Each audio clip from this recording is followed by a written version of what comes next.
کثافتگاه دوران است غیبت،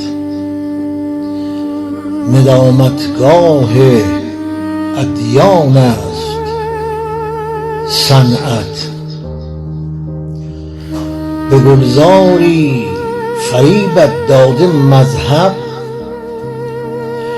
کویرت در مقادیرت شده حق.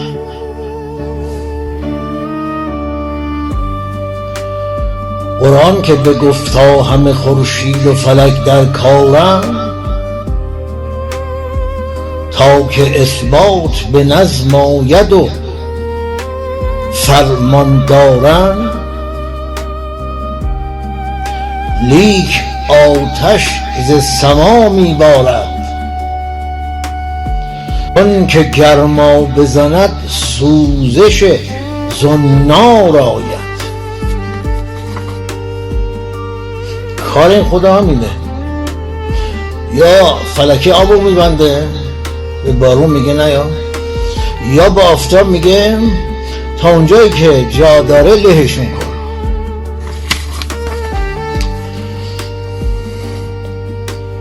قرآن که به گفتا همه خورشید و فلک در کارند، تا که اثبات به نظم آید و فرمان دارند،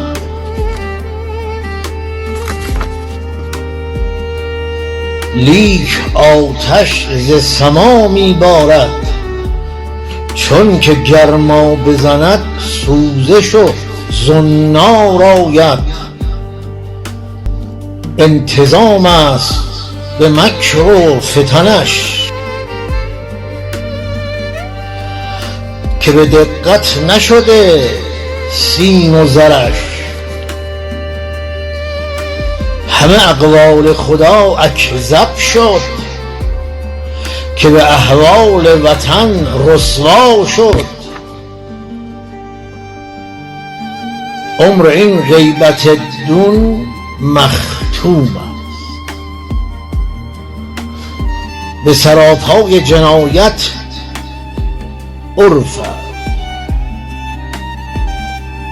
هارت و هورتای غیبت رو نگاه نکنه، سر حیوانو که میبرن دست و پا میزنه.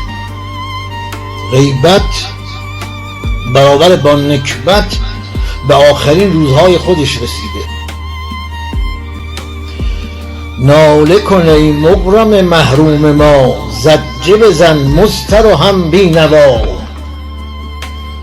گریه نما هموطن زار من، ز دست این قائله تند من.